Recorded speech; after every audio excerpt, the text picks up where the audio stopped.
So apologies for bringing my computer. I forgot my other device at home, so I can't make notes using it. And so I'm bringing my computer up the stage. So I have, for Sarah, I have 3 pros and 2 cons for you. And don't be nervous. The cons are just recommendations. It's just an encouragement for you to follow them. It's not really, it's not mandatory. It's not like if you didn't do it next time, we'll do anything to you. So yeah, don't be nervous. The first one is you have very good structure. And as we can see by her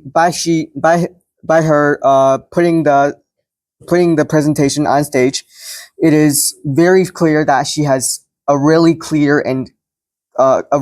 structure, and she can basically give all of her speeches and all of her content very fluently and naturally. And my second pro is a very good question that you made during the start of your speech. You said that if you would like to ask a question about me, what would you like to know? And even though none of us responded to you, it is very clear that you did very well at preparing your speech. You even prepared a question that is for us audiences. Even I can't do that.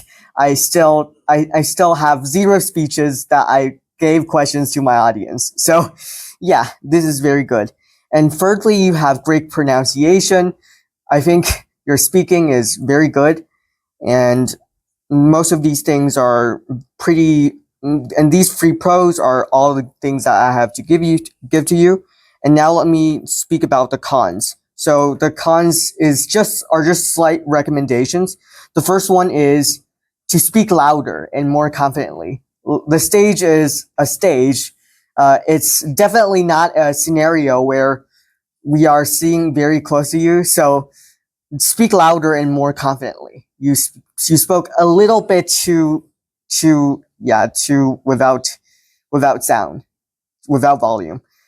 And then your positioning. As for your positioning, well, you stood on the same spot on the stage for a little bit too long.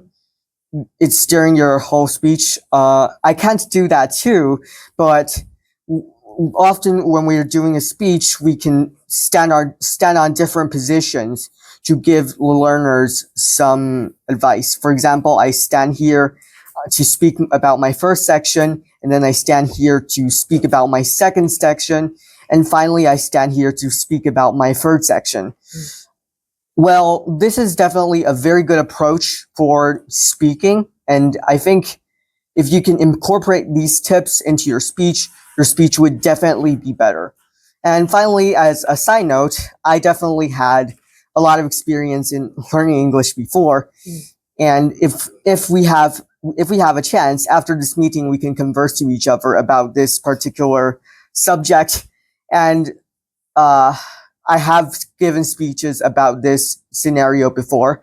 I think everyone has heard about it more than once of how did I learn English. So I'm not really repeating all of these content, but yeah, you can understand it. And if you want to ask me anything about learning English or maybe just interacting, we can really speak with each other. And these are the 3 pros and 2 cons about you, Sarah. Thank you. And you did a really good job.